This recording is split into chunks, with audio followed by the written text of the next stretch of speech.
Close your eyes. The screen is dark, but your mind is about to light up with something soft and slow and sweet. You hear the flick of a television turning on.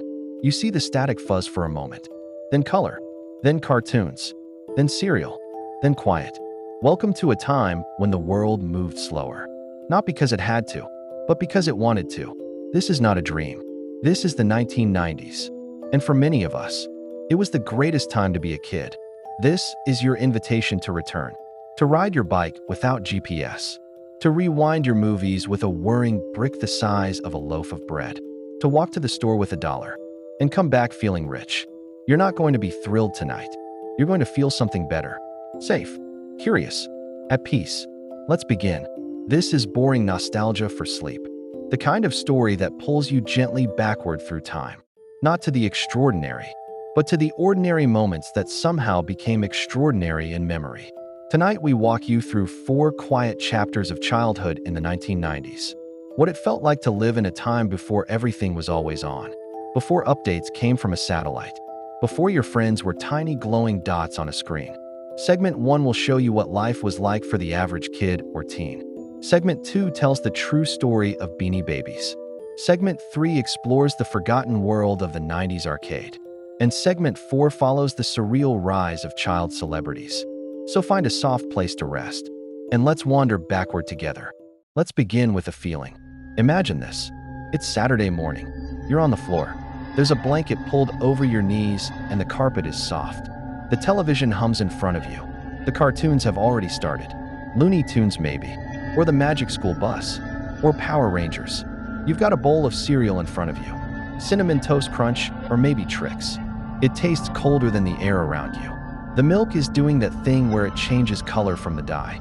Your spoon clinks a little, but you try not to make too much noise. Because this is your time. There are no notifications. Only commercials about breakfast and toys you've never seen in real life. Later, when the cartoons end, you might go outside, not to check the weather, but to feel it. The screen door groans. You step onto concrete, and maybe your bike is already waiting, or your scooter, or your skateboard with one loose wheel. The neighborhood is awake. Someone is mowing their lawn. Someone else is playing basketball. Some kid you don't know very well is organizing a game of hide and seek. And you are invited, whether you want to be or not. You are a part of the day, a part of a world where things just happen, not because you planned them, but because they showed up, like the ice cream truck, or a friend knocking on your front door. Not calling, just knocking. If you weren't home, they'd come back later. That was enough. Let's move through the house. Inside, you pass your parents reading a newspaper or drinking coffee. You hear the faint sound of the radio in the kitchen. Maybe it's Delilah or Casey Kasem, or just soft jazz. The air smells like dust and bread. You grab a cassette from your room, put it into your Walkman, and press play. You have to hold the headphones on your ears just right, or the audio cuts out from one side. But you don't mind, because you know every word to this album, or at least you think you do. Sometimes you record your own radio mixtapes. You wait for the DJ to stop talking and hit record. It doesn't always work, but when it does, you feel like a magician. Let's go to the local store. You enter the sliding doors and the smell of plastic and popcorn hits you. It's a blockbuster night. You're walking through aisles of movie covers. You hold them in your hands. Flip them over. Read the blurbs. Feel the raised plastic on the front. You pick out a tape that's already worn around the edges. Because that's the good one. That's the one everyone has watched. The one that matters. Then you turn toward the candy aisle. Because you're allowed one treat. Maybe it's a giant Nerds box. Maybe it's a baby bottle pop. Maybe it's ring pop if you're feeling fancy. You get home. You peel back the paper label on the VHS. You open the plastic clamshell. You push the tape into the player and it hums with life. This is your night no rewinding yet. That comes later. For now, just play. And on school days, you pack your backpack with folders that have Velcro or zippers. You slam your locker shut and walk to class with a pencil gripped like a weapon. You pass notes on folded notebook paper. Yes, no, maybe. Check a box. The best part of your day might be gym, or lunch, or the Scholastic Book Fair. You run to the shelves and flip through Goosebumps or Animorphs. The covers move in the light they shimmer. The textures, the rituals, the waiting, the wonder, and the feeling that everything around you From the sound of a crinkling chip bag to the grain of a CRT screen, was just a little more alive. Let's begin with something soft. A beanbag toy no bigger than your hand, stuffed just enough to flop when it lands. Eyes made of shiny plastic. A tiny heart-shaped tag dangling from one ear. Inside that tag, a name, a birthday, and a poem. This was not just a toy. It was a Beanie Baby. And for a strange slice of the 1990s, it was everything. Picture a shelf, covered in plush animals. Each one has its own little pedestal, protected by plastic tag covers, kept in perfect condition, not because of love, but because of value. The rare ones, they were like gold. Princess the bear, Valentino, Peanut the royal blue elephant. Sold, traded, coveted, sometimes even stolen. You could walk into a gas station and see them behind the counter, next to lottery tickets and cigarettes, as if they belonged there. You could see adults fighting over a shipment at a toy store. You could see eBay listings for thousands of dollars for a tiny stuffed penguin. How did this happen? How did a quiet little plush toy become a global frenzy?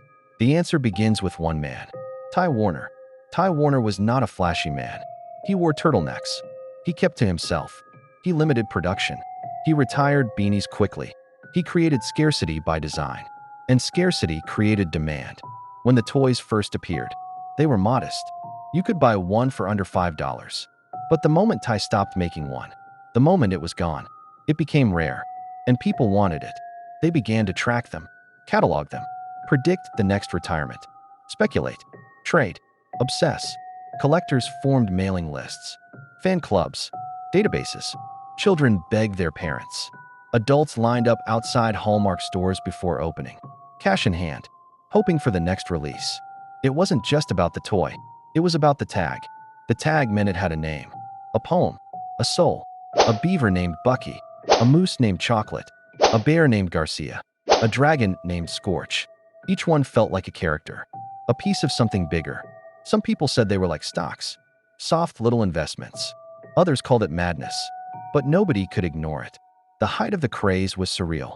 Ty Inc. was making hundreds of millions in revenue, all from toys filled with beans. By 1998, people were quitting their jobs to become full-time beanie resellers. And then, it all stopped. It didn't crash. It faded, like the last note of a lullaby. Too quiet to notice at first. Stores had too many. People had too much. The magic faded. The value dropped.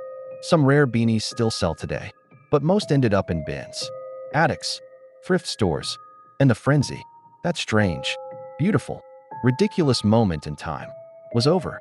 But if you were a kid in the 90s, you remember it. The way it felt to hold one in your hands. The weight, the texture, the tiny little poem. You remember staring at the tag, as if it held a secret. You remember the thrill of finding a new one on the shelf, even if it was common, even if it was a duck or a cow or a lobster. It didn't matter, because for a moment, you were part of the hunt. And that hunt, that longing, that wonder, that's what made the Beanie Baby phenomenon. More than just a toy, it was a feeling of wanting, of collecting, of believing that something small could be precious. Even now, if you listen quietly, you can almost hear the rustle of that tie tag as you turn it in your fingers. Imagine this, a low-lit room, buzzing with electricity, flashing with pixelated color, filled with noise, but not the kind that overwhelms, the kind that draws you in. The clink of quarters dropping into metal slots, the chirps and warbles of 16-bit sounds, the occasional cheer, the occasional groan. Someone just beat a boss. Someone just lost their last life. You're standing in the doorway of an arcade. And in the 1990s, that doorway led to a kingdom of buttons and joysticks and high scores. Each machine its own throne, each player a silent ruler for as long as they could last. Galaga, Street Fighter II, Mortal Kombat, Time Crisis, Dance Dance Revolution. You didn't just play these games. You stepped inside them. You became them. And the arcade was your arena. These spaces felt alive. And for many kids, they were more than entertainment. They were escape, sanctuary, ritual. You walked in with $1 in quarters. You walked out with nothing, but somehow still felt full. Not with things, but with stories. I almost beat it. I made it to the final level. I played next to someone who could clear it blindfolded. There was something sacred about the way arcades were arranged. Not alphabetical, not organized by genre, but by aura. The loudest machines near the front, the serious ones in the back, the pinball row along the wall, and always that one cabinet that had a screen burn from too many hours left on. The colors warped, the glass smudged, but you still played it, because it was yours. Arcades existed in all kinds of places. The back of a pizza parlor, the corner of a bowling alley, a glowing storefront in a fading mall. Some were big, others were hidden, but they were there and they were enough. In some parts of the world, I played this when I was 12, but in most places, arcades faded quietly, not with drama, but with silence. The consoles came home. The games got better, more polished, more convenient, but not more magical, because something happened when you left your house to play. You gave yourself to the moment. You were surrounded by strangers who all knew the rules. The unspoken code of taking turns. The challenge of beating the top score initials. The thrill of watching someone beat the game while a crowd gathered. That was the magic. And when the cabinets disappeared, so did the code. Maybe you remember the way the screen looked when it blinked game over. The colors fading slowly into black. Or the way your hands felt after mashing buttons for an hour straight. That tired, tingling joy.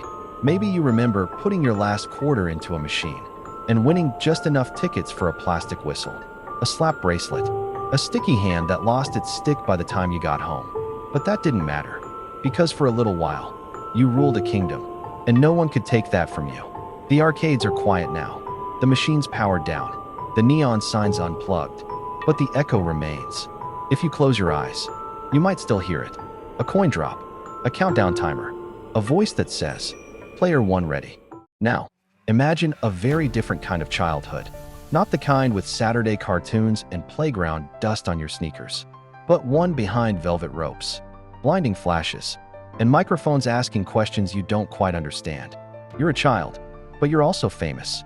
A face printed on lunchboxes, a voice heard in living rooms across the country, a name whispered in school hallways, even though you don't go to school anymore. This was the reality for a few. The chosen, the child stars of the 1990s. Macaulay Culkin, Mary-Kate and Ashley Olsen, Jonathan Taylor Thomas, Raven-Symoné. You saw them on your screen, but they were real, small, human, growing up in a world that never let them be still. Macaulay Culkin was just 9 when Home Alone made him a phenomenon.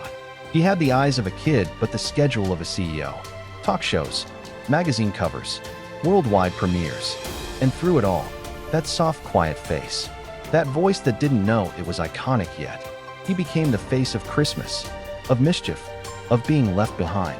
But in truth, he was never alone, surrounded by agents, directors, cameras, and expectations. So many expectations. The Olsen twins shared a face, a role, a name, but behind the scenes, they were two people, navigating childhood through studio sets and designer wardrobes. They built an empire before they lost their baby teeth. By age 10, they were worth more than most adults could ever imagine. But they also lived under a spotlight that never turned off. No hiding, no mistakes allowed, no true growing up, only performing it. Behind all the glitter and flash, there was something else, a kind of isolation. Child celebrities were not quite children anymore, not quite adults either. They lived in limbo, praised by strangers, managed by teams, watched by millions, and yet, often lonely. They skipped the slow days of growing up. The boredom. The 90s were about trading cards and Tamagotchis. For these kids, it was about ratings, and record deals, and learning to smile on cue. It was a trade, fame in exchange for freedom, spotlight in exchange for stillness. And yet, many of us looked up to them. We taped their posters to our walls. We dressed like them, talked like them, hoped to be them, without knowing what that truly meant. We didn't see the pressure, the burnout, the way some of them quietly walked away from it all once they could. We just saw the smiles, the characters, the polished version of childhood. Now, many of them live private lives, quiet lives. They write, they direct, they disappear.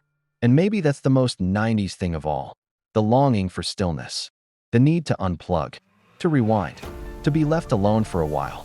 The world has changed since then. Today's child stars grow up in real time on social media. Every smile tracked, every misstep captured. But in the 90s, there was still a curtain. a velvet rope, a mystery, and behind it, a child, trying to grow, trying to stay whole in a world that wanted pieces.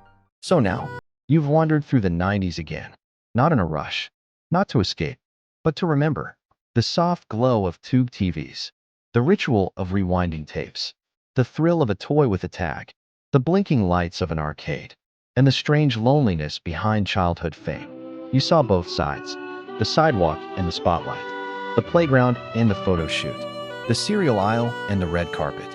And maybe, in all of it, you found something small, a feeling, a whisper, something that made you feel still again, like a rainy afternoon with nowhere to be, like waiting for the VCR to finish rewinding, like knowing your best friend is just a bike ride away. This was the 90s. Not perfect, not polished, but real, textured, alive. Thank you for drifting back with us. Sleep well and dream in analog.